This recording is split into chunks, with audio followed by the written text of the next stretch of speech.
Hello everybody, demonr here, and as you can tell I'm on GT Sport. Basically I gave a bit of a shout out to the DGT drivers earlier on, to see if there was any cars that they wanted me to show how to drive, and a couple were suggested, one of them being the go-karts.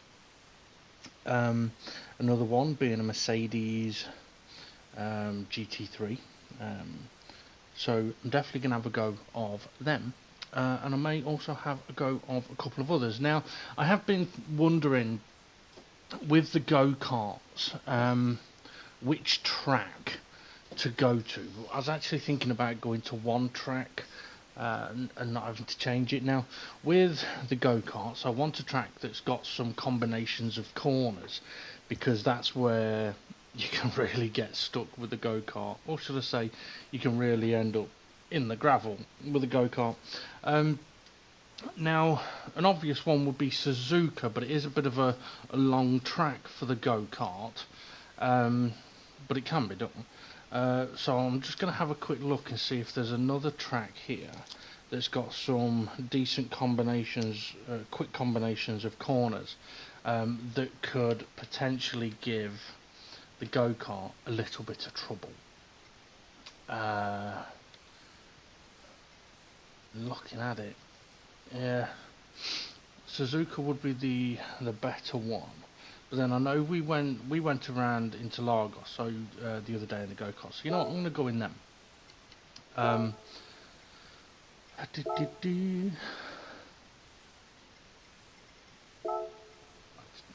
Now with the go-kart,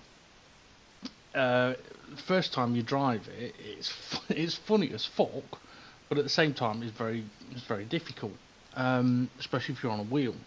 I don't know what it's like on a pad. I haven't tried. Look at this.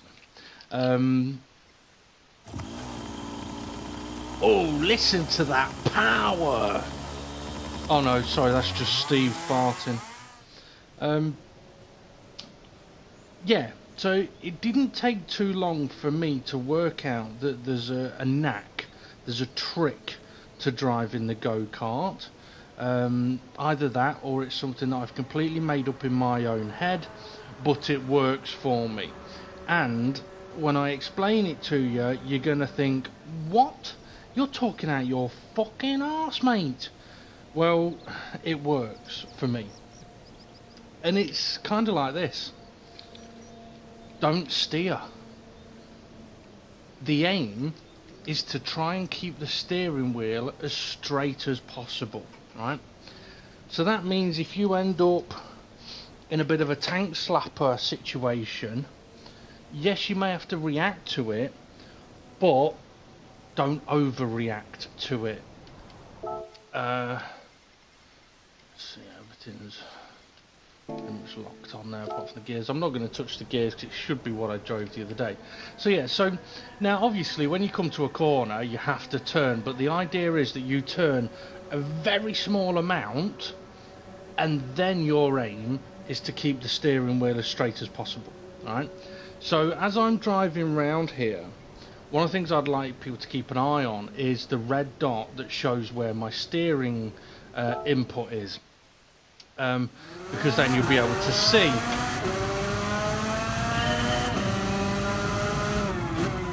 And one of the things I will try and do at some point is, if I don't get into trouble anyway, I will try and initiate trouble to show how I try and bend that.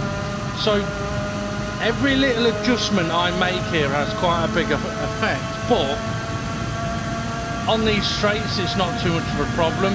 Through turn 1, 2 and 3 is where we're first going to experience it.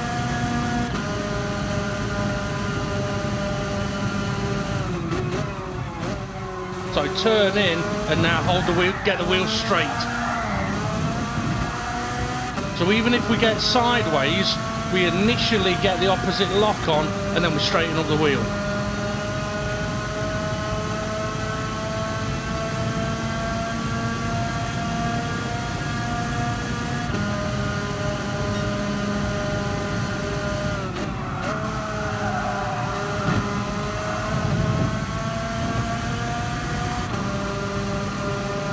Now the other day I was able to take this corner up here flat out. You watch, I'll try it now, it's going to spin on me. But turn in, and it's now hold it straight, keep the wheels straight as I can. Turn in, once we're on the power, straighten the wheel.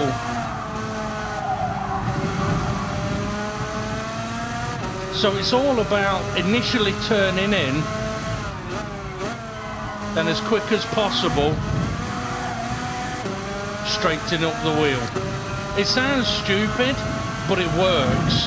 So on the next lap, it might be a little bit against what I've been teaching myself to do in this car, but on the next lap I'll try and drive it how I perhaps would a normal car. So instead of reacting the way that I am, I would try and steer as if I'm driving any old normal car.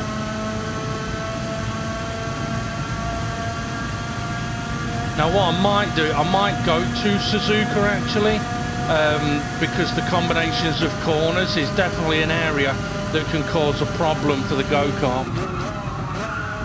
So turn it in, throttle, and now we're losing the rear. And if I'm reacting to all of these moments, look, I'm out of control. So big reactions have big effects.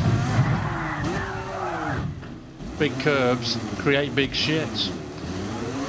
Yeah, so as the car was getting sideways, when I put the opposite lock on and a lot of it, all of a sudden it bites, and then I have to react to that, and then that bites.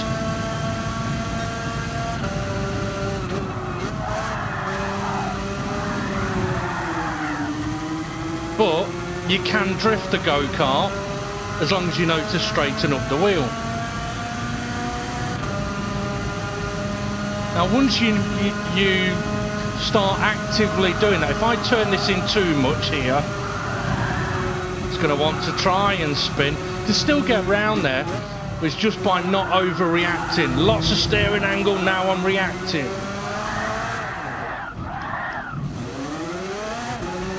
So if you find you're spinning like that, you're probably putting in too much of a steering input.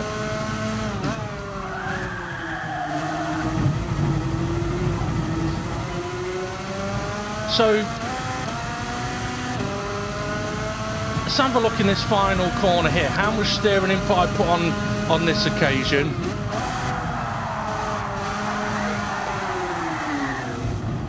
Lots, right? Well, when I get there on the next lap, let's see how much steering input I actually put on to get round the corner.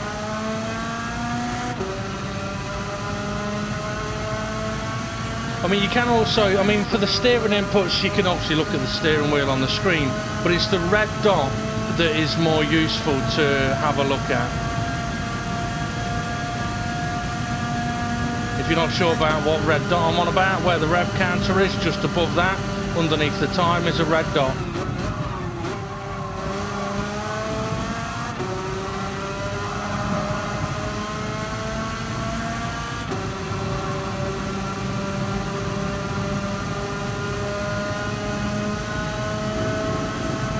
So as I mentioned, literally the whole driving of the go-kart is about trying to keep the wheel straight rather than reacting to what is happening.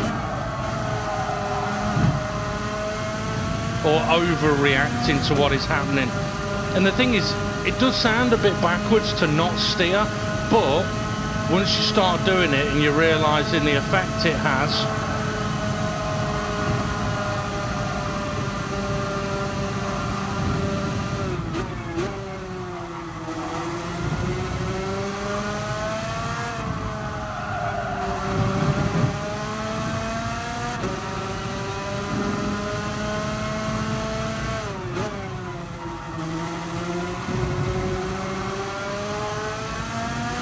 okay, so this corner coming up, let's well, I won't be able to look, but keep an eye on how much steering angle I use on this occasion.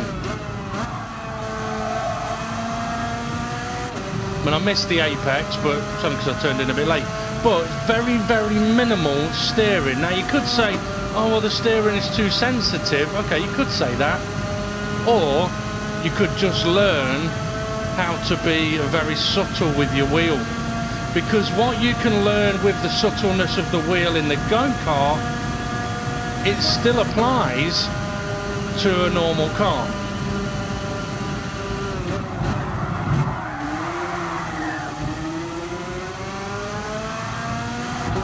And the thing is, once you realise about this steering input, all of a sudden you can start having fun with the go-kart.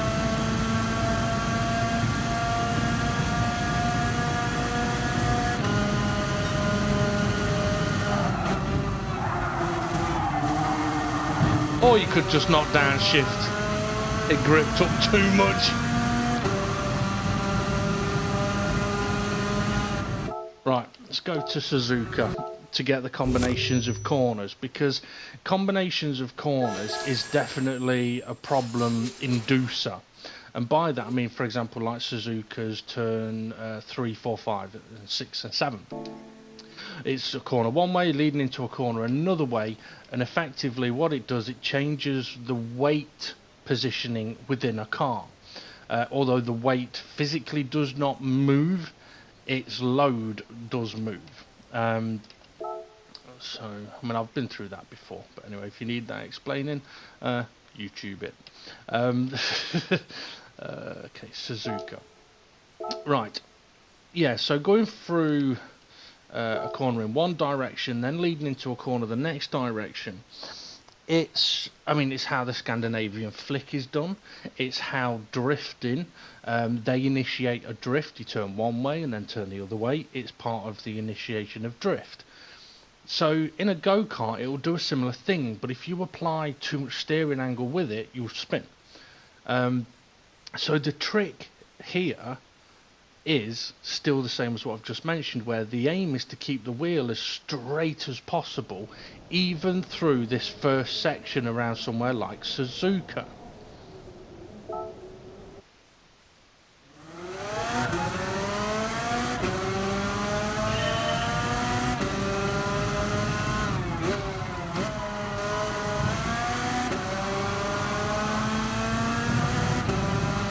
And it literally does just boil down to realising that your aim is to keep the wheel straight rather than react. So, I mean, I'll just give an example. If I react and react, it spins, right? So I turned one way, so it sort of imitating losing control. And because I overreacted, the car spun, right?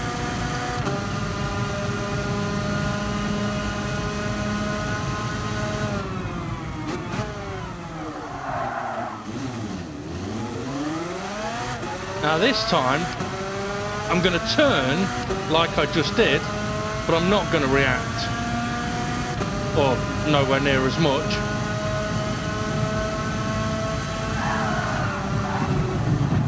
See, now I didn't spin. Yes, I went off, I hit the wall, but I wasn't completely facing the wrong direction by the time it happened. So I was much more in control. Okay.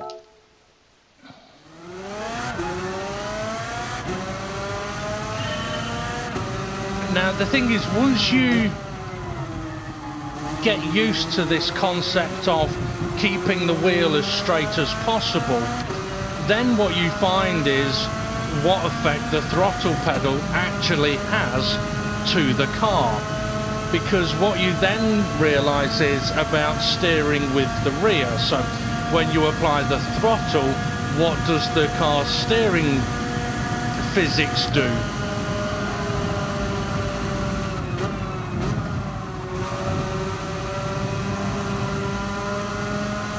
Okay, so potentially we're into the difficult bit here. But if we turn too much, it's going to be a problem. But if we turn a tiny amount, piece of piss. But we've got to, I mean, I'm feeling where the grip is at the moment, and I'm kind of balancing on a knife edge of turning a little bit too much and having the car try and spin out on me. Now we're into a tricky couple of corners because of the speed of this first one. Not too bad. and of how much you initially want to turn in for that corner. But it's all about minimalism with the steering. But you may notice as well that it's, regarding the throttle pedal, it is very much, as the throttle goes on, the steering must come off.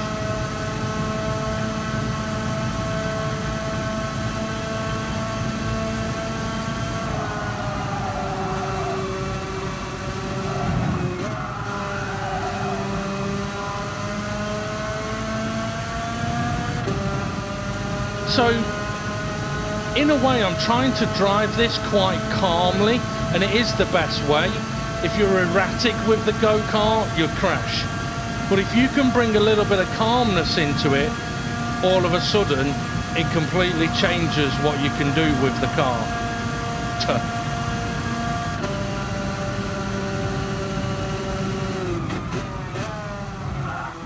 Ooh, clip the grass. And the thing is as well, I mean, with the minimalism, it allows you a much better opportunity of catching the car if it does go a little bit sideways, or reacting to the car if you have just turned in a little bit too much.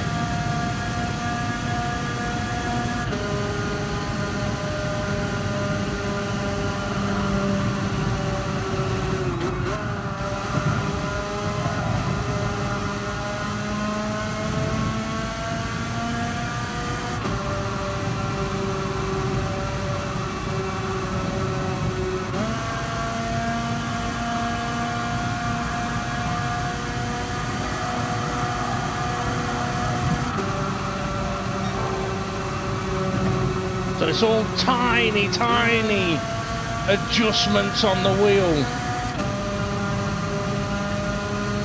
And, I mean, I don't feel like I'm really showing much here, but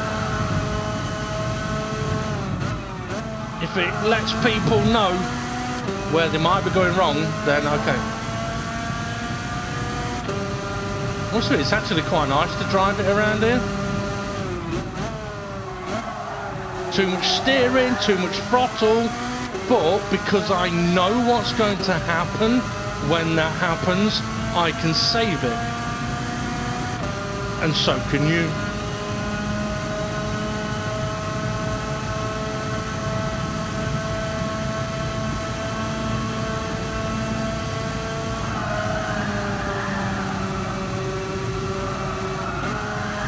And like I said, once you know what the car can do with your minimalism, then you can start having a little bit of fun with it and riding that knife edge a little bit more and a little bit more and a little bit more, and then crashing.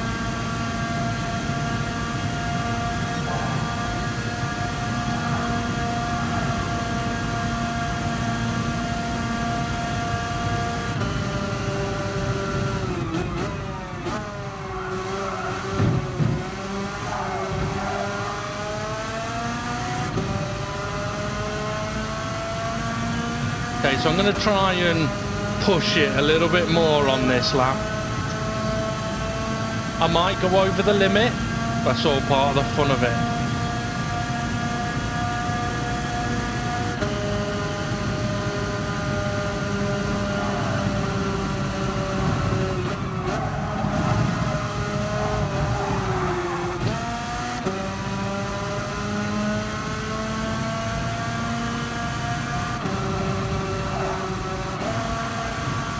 It's dying up the hill.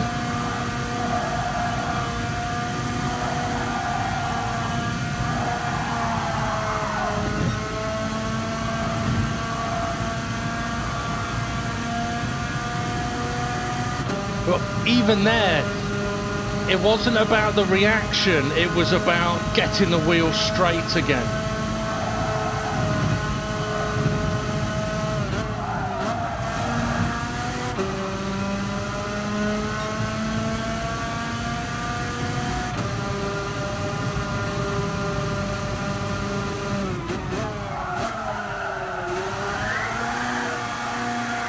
Booted it too much that time.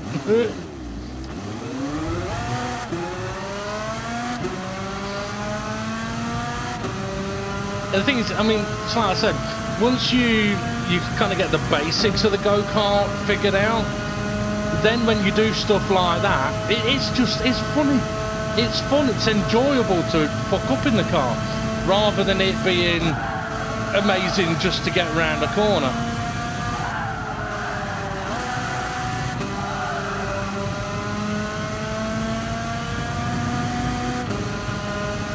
But, I mean, I do find it interesting, or I would find it interesting to see people that have tried driving the go-kart, struggled with it a lot, take on this approach and then see what they learn from it, what they find from it, and whether they can take anything of it into normal cars.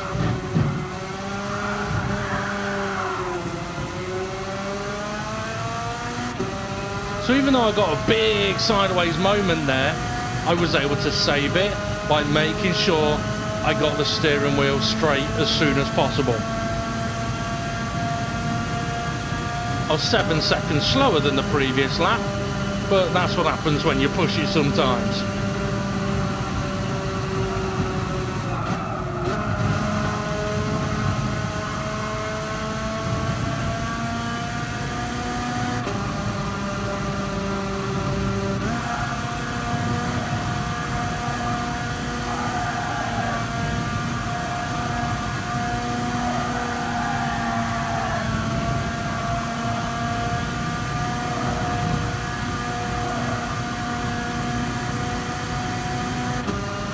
Holding my breath all the way through there then, but I was able to feel it being on that knife edge.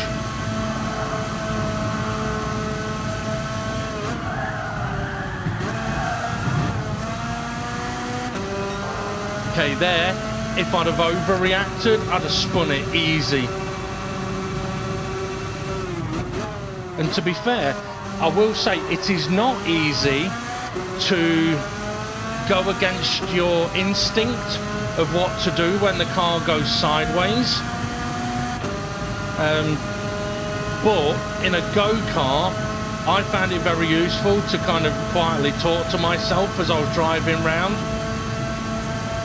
and actually saying like, don't react, keep it straight, don't react. Like turning, okay, it's a bit wide now, straighten it up, keep it straight. And it's alright to talk to yourself, because it's a little bit like, I'm sure I've mentioned it before, if you're looking for your car keys and you can't find them, say, car keys, car keys, car keys. Your eyes are more likely to see them then, unless they're nowhere around. So it's the same when you're driving. If you kind of talk to yourself, it's a more memorable way of learning what you're doing.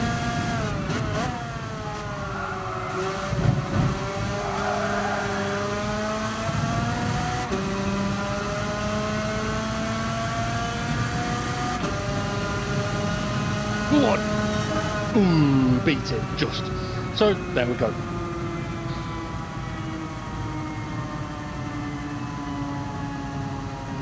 Right. So that's the go-kart. It's a completely different animal once you get to grips with that style of steering. Okay, when you're around other karts and they're fucking going all over the place, it can still be a bit mental.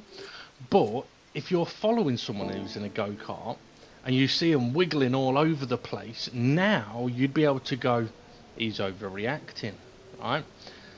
Because if they are overreacting, they're not going to be able to get it straightened up. Whereas if you react in the right way, you'll get it straight. Okay, I am going to move on to another track. No, I'm going to... should I go... Which track shall I go to? I could use the track that DGT League uses as their test track. If I could find it. The Dragon Trail Seaside. I do like this track. Okay, so I'm going to go into Mercedes now. By the way, the way that I drove the go-kart then, it's a very similar process for the crossbow, and oh, there's another one, the Honda 2 and 4. Because they are kind of like big go-karts, it's a similar sort of process with those. Okay, let's change the car. So Jason asked me to have a blast in the Mercedes SLS AMG GT3 11. I asked him why. He didn't say, other than he thought it might be nice. So let's find out. Now, it is a Group 3 car, and it should be nice. I'm going to stick a sequential gearbox on it. 174 might be about right for the gears.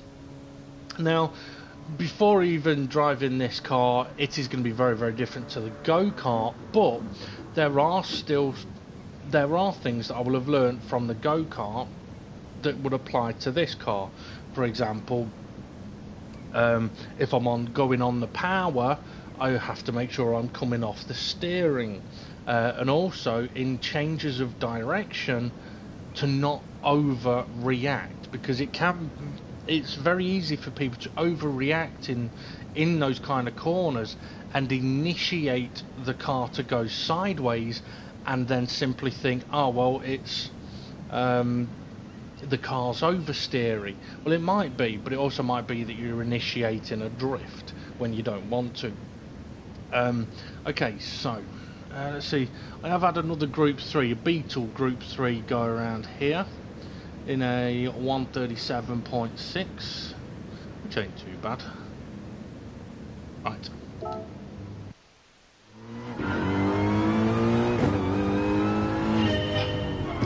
Now, one of the things that I've found with the mercs on this game is they do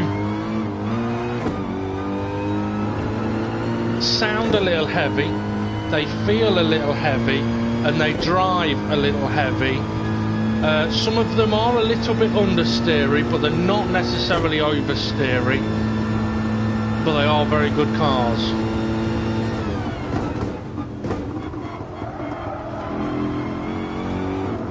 Now, from what I can remember, the mercs do like to have a little bit of extra braking zone given to them,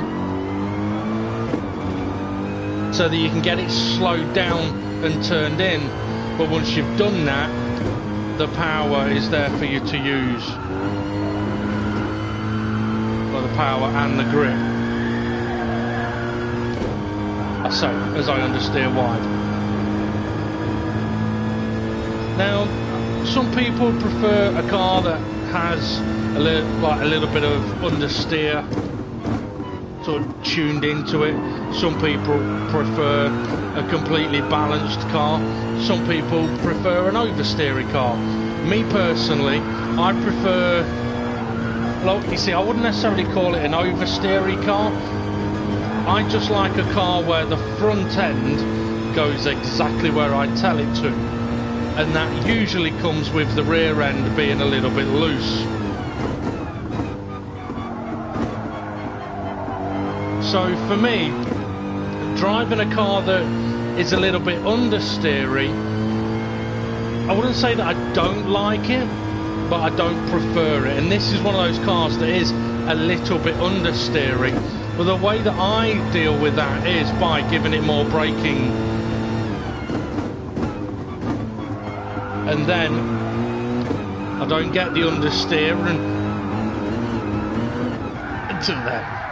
I was about to say I don't get the understeer, but in corners where, like turn 2 there, where I would normally do a lift between 1 and 2, the lift would have to be bigger to give the understeery car a little more time to grip up.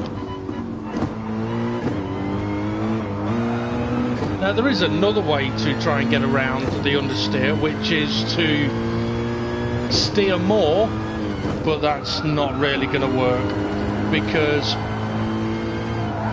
if you've got tyre wear on and you steer more, you're going to hurt your tyres, and then you're not going to have grip, and then when you steer more, you're actually just going to hurt the tyres even more. They're not going to turn for you. Interestingly though, There is another couple of ways that you can combat an understeery car. One of them is obviously through the setup with a bit of an aerodynamics or a suspension setting change or a camber setting change. But if you're in a race situation where setups are not allowed to be changed, then the only tools that you've got is your brake bias. Now if it's understeery, you can move your brake bias towards the front. I'll go to 3. You can move it to the front, so it should now brake on the front end a bit stronger. So now I can brake a little bit later. The understeer is still there inherently within the car, but now I don't have to brake as late as I did. But in those corners where I mentioned I would have to lift for longer, that still applies, because obviously that's nothing to do with the brakes.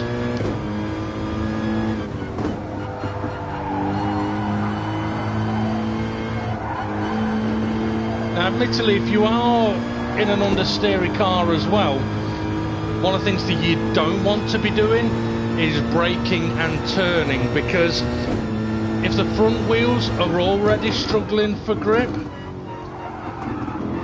if you're braking, it's going to make them struggle for grip even more.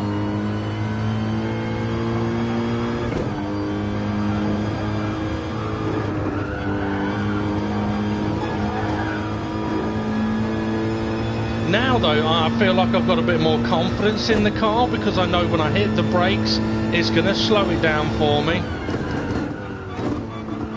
And the turning is there. And as I mentioned, with this car and with many of the Mercs, once you've got the turning done and you're in the right position, the rear end is absolutely planted. Now if setups were available in your racing championship or whatever you might be doing, your racing situation, if you wanted to remove some of the understeer in this car without playing about with the brake balance, first thing I would do is knock off some rear wing, because the rear end of this car is so planted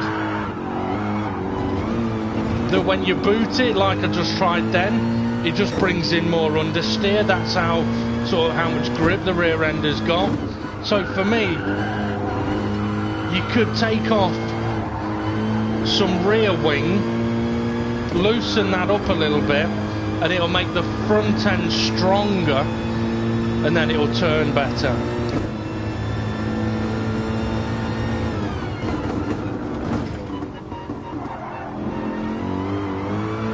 So as I'm flooring it there, it's trying to push out wide. There is no sort of loss of grip on the rear end at all, which, don't get me wrong, is a good thing, but for my own personal preference, it's just a little too strong at the back end, and it's weakened up the front end a bit. Because one of the downsides of moving your brake bias to the front like I have, with tyre wear on, this will hurt the front tyres a lot. Whereas if I took the rear wing off, not completely, but took some of the rear wing off, I'd be able to keep the brake balance more towards the middle, reducing the tyre wear,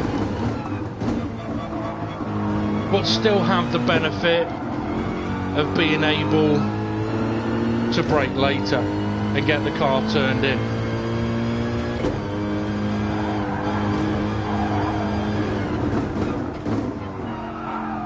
So it is a very nice car to drive.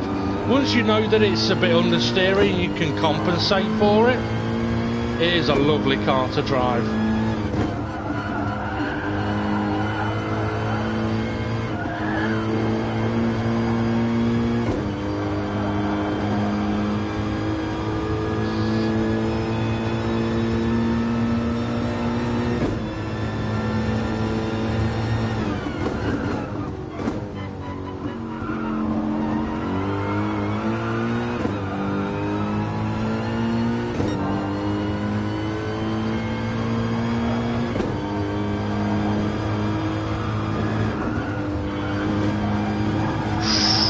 that must have been close to the wall.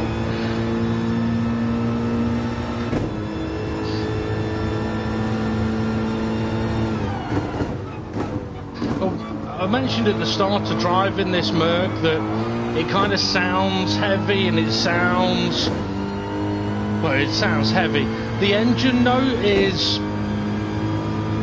mean, it doesn't sound bad. It doesn't sound bad at all, but it's a deep engine note, which can sort of mask the kind of speeds that you're doing in this car. But it is a very, very nice car to drive. I mean, it's a little bit like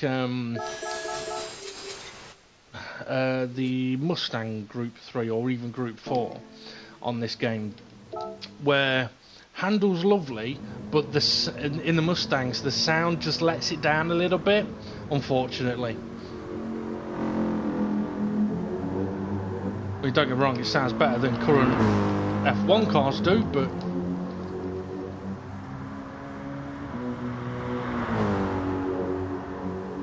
excuse me.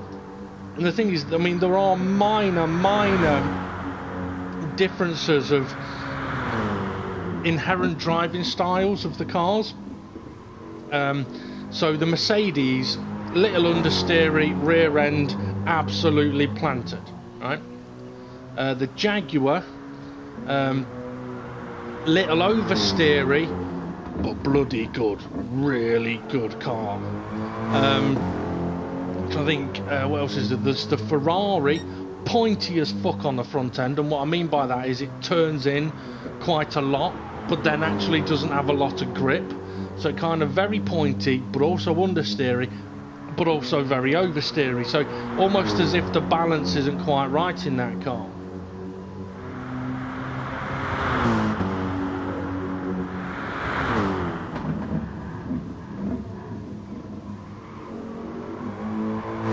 I mean, it is a very, very nice car to drive this. What I would say is, anyone that struggles with understeer in most cars, I think would struggle to drive this car initially, because it would make them think, oh, I need to turn more, I need to turn more. They might not have thought about, oh, well, maybe I just need to brake a bit earlier for the corner and give myself that extra bit of time to get it slowed down, so that when I do turn, I've got the grip.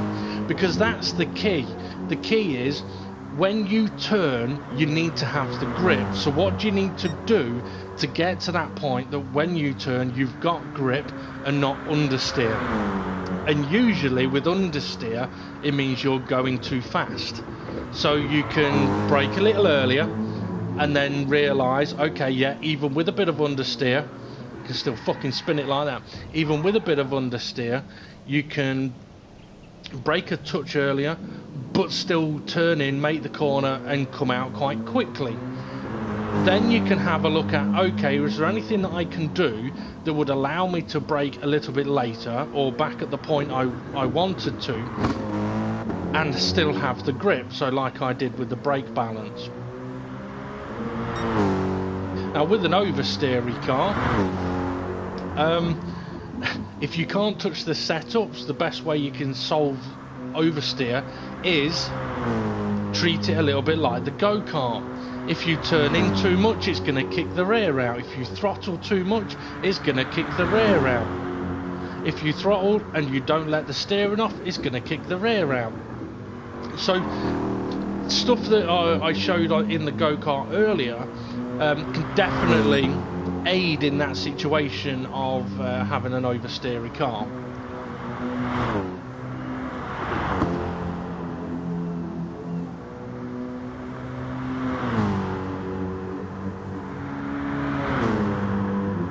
Okay, let's see, it's 5:30, so I've got a little bit of time until my brother comes round, so I'm going to drive one more car, and that car is a car that I've only really driven a bit recently, and it is fucking brilliant.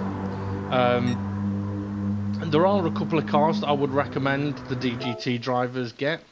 One of them is the Ferrari F40, costs 480,000 or 450,000, and another is the Zonda R09.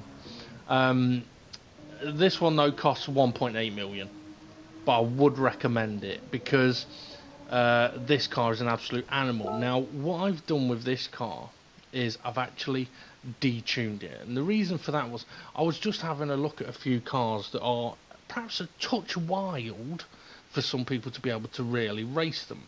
So I thought, well, what happens if I fully detune a Ferrari F40?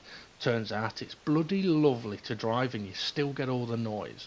So I had a look at, we were having a look at what other cars there might be, and the Zonda was one that came across my radar, and I was like, I'm going to try that. And it is absolutely wonderful to drive at detuned setting. Now, it's still got excuse me, 487 brake horse in a car that only weighs just over 1,000 kilos. That's still a lot of power in a light car. Now, it's normal brake horse. If it's on 100, it's 737, and it can go up to 892. But yeah, at 487 brake horse, this car is an absolute dream to drive. Now, the noise, nothing like the Mercedes, nothing like the Mercedes at all. Now, I'm not going to say that this car is absolutely planted, it isn't. But even though it's going very, very fast, it's almost like things happen in slow motion. So it's a little bit like driving the go-kart, but in slow motion. It brakes very nicely. You can get on the power. Now in this car, if you get a little bit of understeer, at least on this setting, tiniest little lift off the throttle, and the front end grips up and turns. It's fucking brilliant. If you get the rear end out a little bit, it's not a problem. Just a little bit of opposite lock and you'll catch it.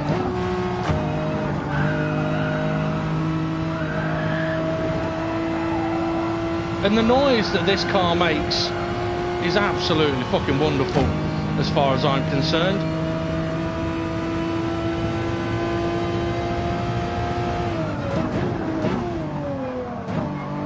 A bit deep. Now, because the power is reduced a little bit, it does help a little bit fully. It does help with the traction.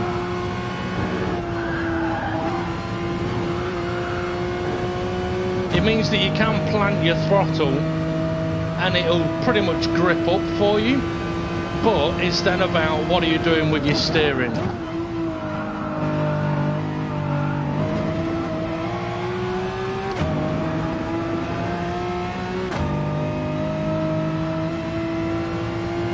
I would definitely recommend people to save up the 1.8 million and buy this car.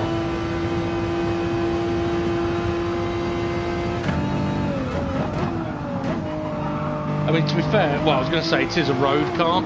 Technically, it isn't, but it's not a race car either.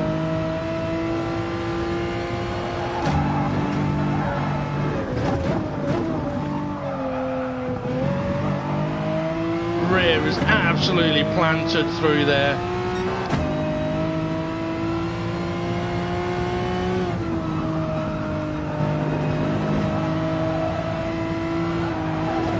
Little lift to help with the understeer.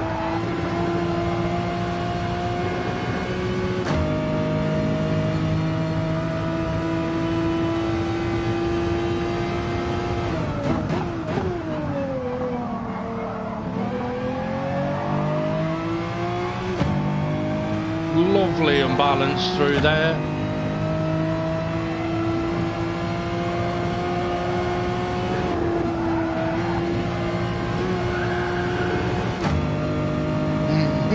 So even a fully detuned, this is a lovely car to drive.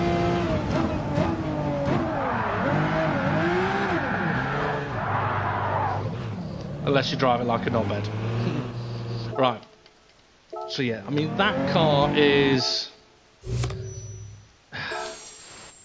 It's an absolutely bonkers car, but just held back a little bit.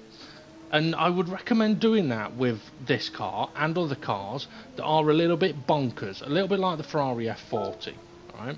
Because if you're not used to it and you haven't yet learned how to react in time or what to do, give yourself the opportunity of getting used to the car and then increasing the power a bit and increasing the power a bit. Because if I was to take this car now and I am going to do this, by the way, if I take this car now and go and whack all the power back on it plus some extra, am I going to be able to control it? Because it ain't going to drive like this.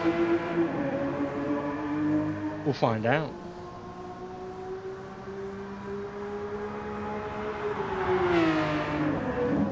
Now, some people may think, oh, it's sacrilege to detune a car like this. Yes, it is. But at the same time, if someone hasn't quite got the experience to be able to jump in this car and go and drive it and enjoy it, then there is absolutely nothing wrong with taking some power out of it so that you can enjoy it. I'd rather see people do that than use traction control, let me put it that way. Because traction control, that's not you being in control of the vehicle. You put your foot down, the car says, no, not yet, you're not ready for it. No, learn, right? Learn that when you press the throttle, the power kicks in. If it's too soon, you'll soon fucking know about it. And then what do? You don't put the power on that soon again. You learn from it. I was going to say, let's not grow up in the YouTube area. I'm on YouTube at the minute. But yeah, do and learn. Don't let the systems take control for you. Ignore the fact that I've got ABS on. To be honest, when racing F1 cars, don't use ABS. But on GT Sport, I do not like its no ABS physics. Don't like them at all. Especially when you cannot adjust the amount of brake pressure applied. Okay, you've got a brake pedal, but a lot of my driving, a lot of other people's driving, when it comes to braking, it's almost like a muscle memory, the amount of pedal we actually put down. Now, if it happens to be too much, being able to adjust the digital pressure is a hell of a lot easier to work around than learning a new position of how much to brake. And I've just been going on about don't let systems blah blah blah, but that's no different actually than turning the power down of the throttle. It's the same system, and it's what we basically used in the F1 racing simulators that I was racing in.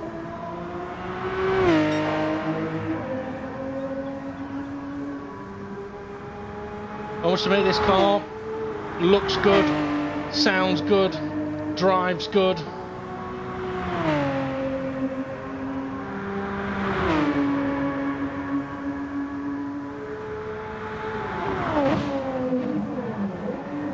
Apart from when you do stupid shit like that. Right. Let's go and see what happens when we just about double the power. So 892 brake horse.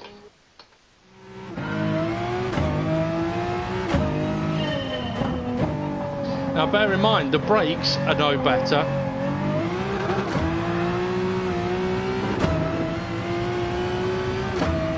But maybe stuff that I learned in the go-kart could also be effective here.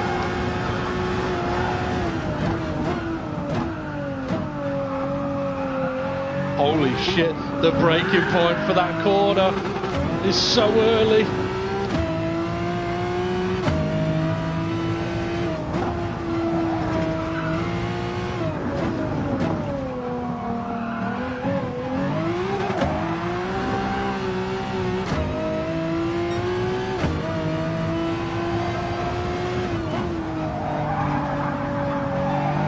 This car is an absolute animal.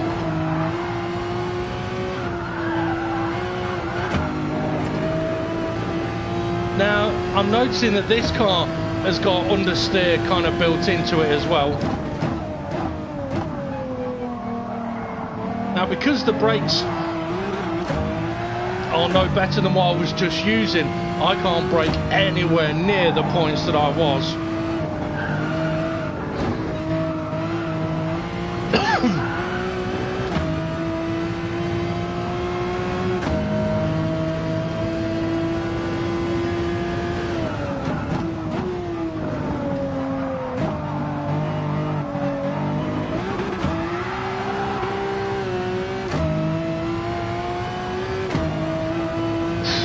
She's an animal.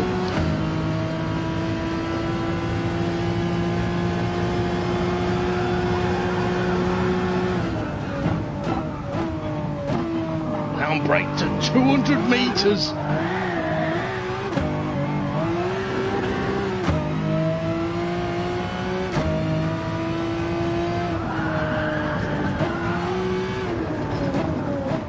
Not making that.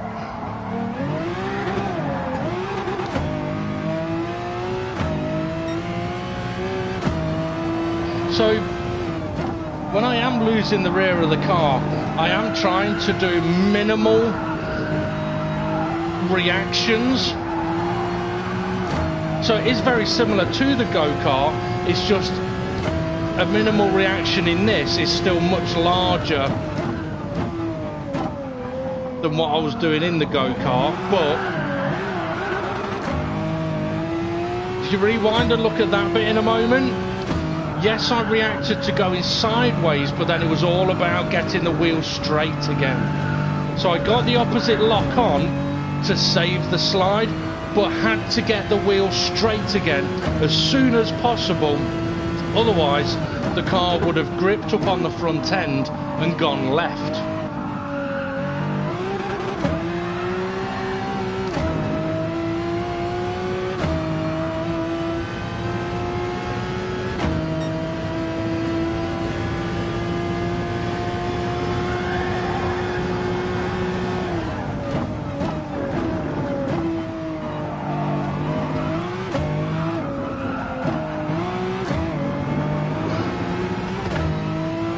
Does get quite a lot of understeer through turn 2 there.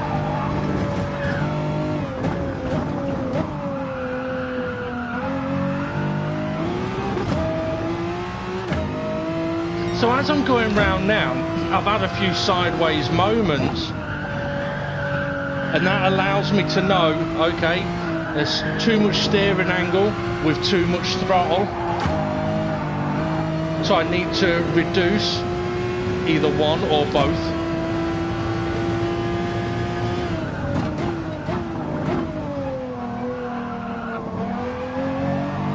Less throttle. Didn't lose the rear end, but did get understeer. So it's going to need less throttle than I used. Whoa.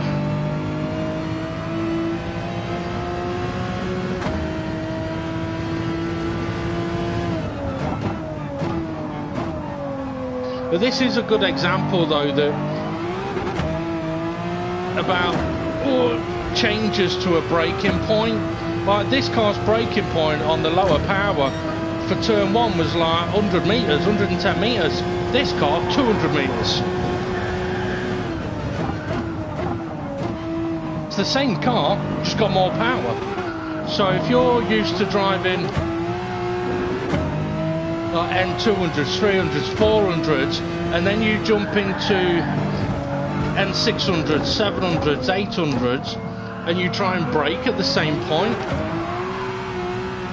you're not going to make the corners.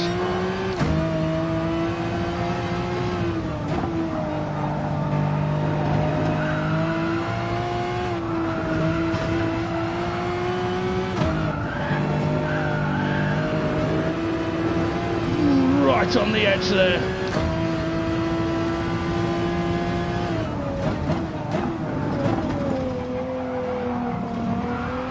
But let it turn around the corner a bit more before I put the power on this time. So I waited before I put the power on. Didn't get the understeer. Ooh.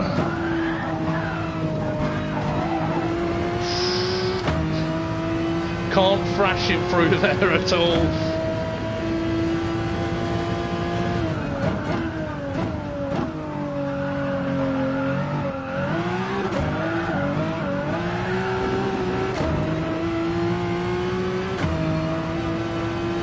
Got to admit, it's a lovely car to drive though, lovely car. Right, I'm going to try and drive it a little more sensible now, see if I can improve on that lap time.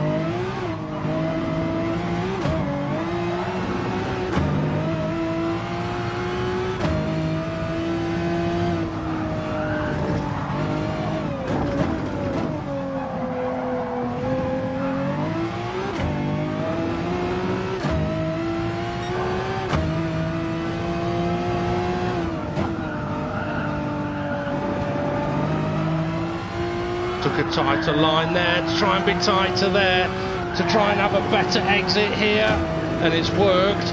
It was all still a bit messy, but I didn't get understeer at the top of the hill that time. Brake too late.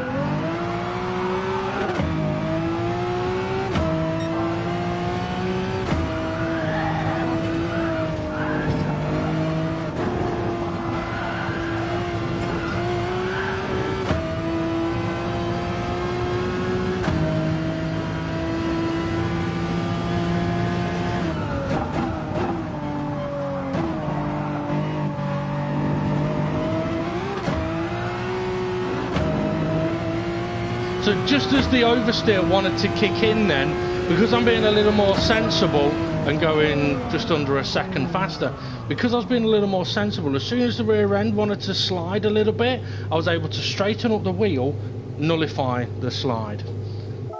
Now, okay, absolute beast that car, that kind of brake horse, but putting into effect the way that I was driving the go-kart, the Mercedes, into this car, allowed it to become a drivable car at that power. But if you were a lesser experienced driver, or simply not used to driving cars this powerful, you might jump into this car and just think it's absolute dog shite and doesn't do anything other than want to spin. And that's not the case with this car and many others. They are phenomenal, but you need to have the opportunity to learn what they can do, what they can't do, and how to get them around the track. So reducing the power in them can be a very handy tool to simply get used to driving some of these phenomenal cars. I mean, I'll be honest, it did surprise me that it needed 200 meters for the first corner to stop.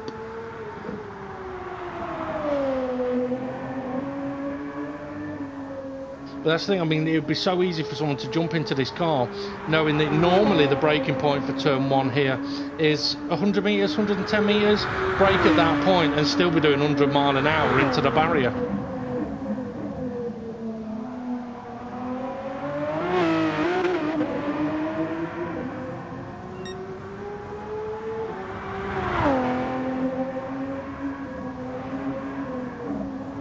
Oh, excuse me.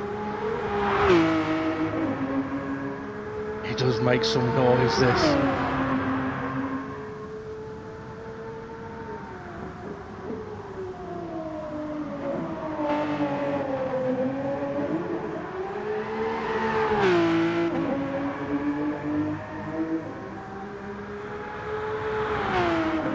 Now, I will admit that one of the best things about using a wheel is having moments like I did at the final corner there. Car gets a bit sideways, you power through it, you come out the other end with a big smile on your face. There's not a lot better. Trust me guys, you don't need sex, you just need to learn how to power steer. Not power steer, you just need to learn how to drift.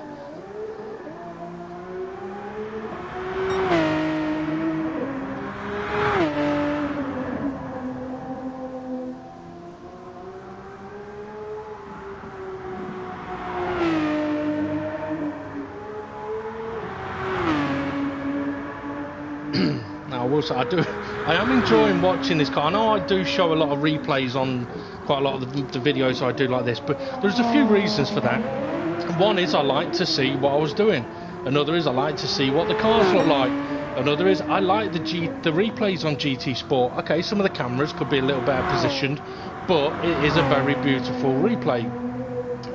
Apart from that bit. Excuse me. Another is so that I can see what cars look like on camera to see if they would be visually pleasing as a race car for a league.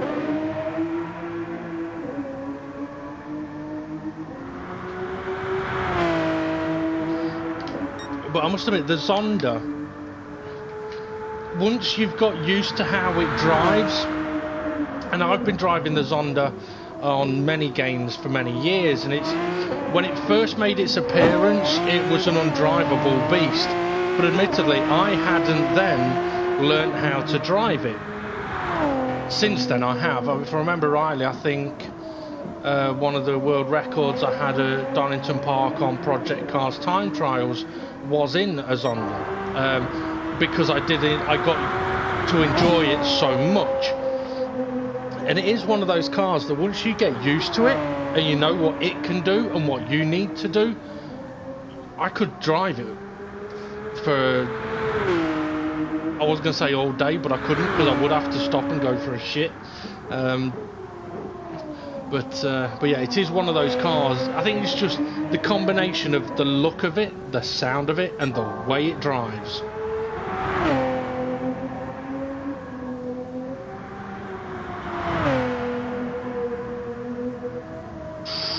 Big slap into the wall.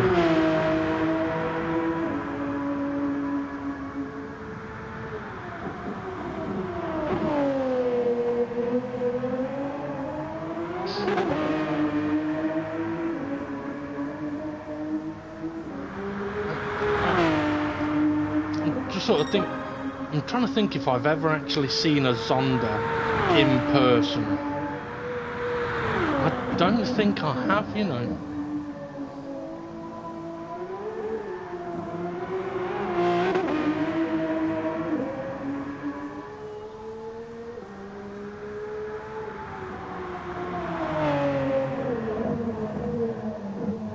But yeah, to the DGT drivers, definitely few cars for you to save some money up for. 1.8 million for this, 1 million for any of the old Group 1 cars, 1 million for any of the new Group 1 cars. I'd also recommend buying either the new Toyota 86 or the Nissan 350Z, I think it is. Fair lady.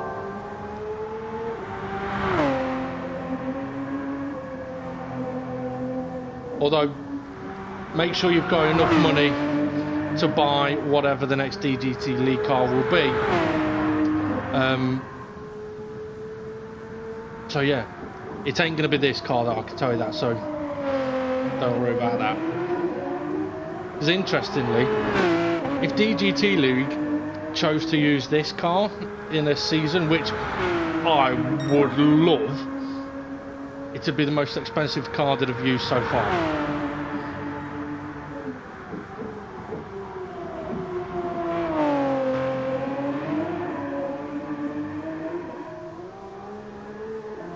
Okay, so I think this was the slightly more sensible lap that I did.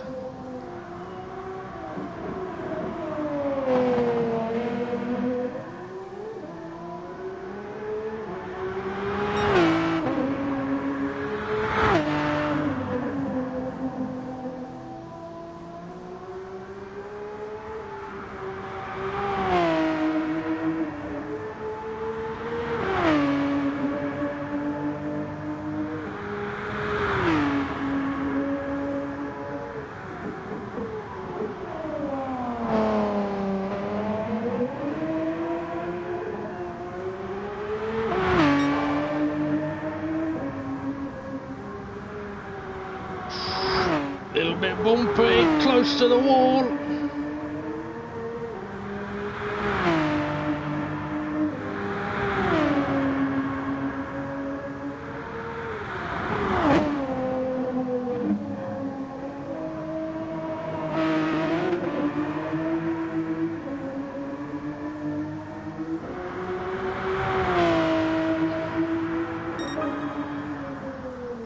lovely car. Lovely car. Okay. I'm going to drive one more car, but only because Gary asked me to. Okay, so I didn't want to change track.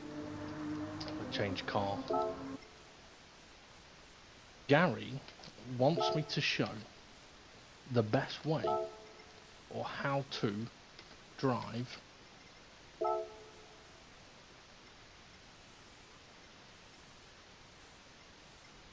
the SRT Tomahawk X VGT with 2,500 brake horsepower. So Gary, this is just for you. This is how to drive the Tomahawk. Yeah, I give up. This is the best thing you can do. I'll show you why.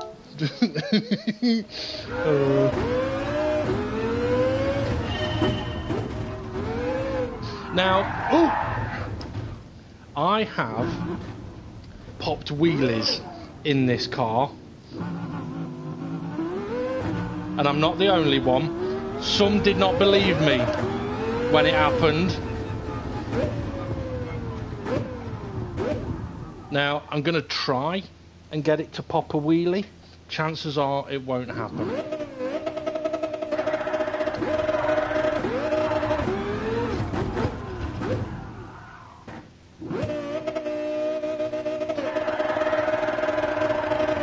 Oh, come on, you fucker.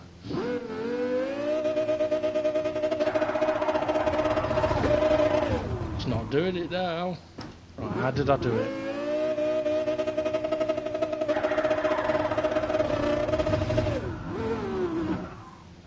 It can do it.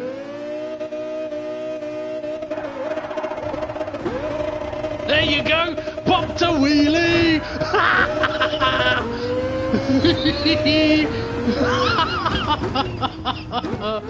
Fucking bonkers!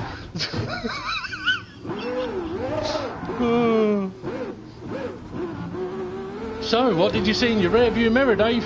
Fucking tarmac, mate. Now this car, I can't drive. I think it's the first car on G2 Sport that I don't think I've completed a lap anywhere without spinning.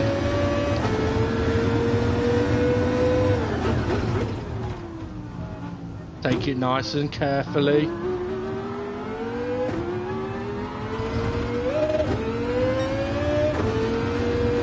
Holy shit! Fucking hell!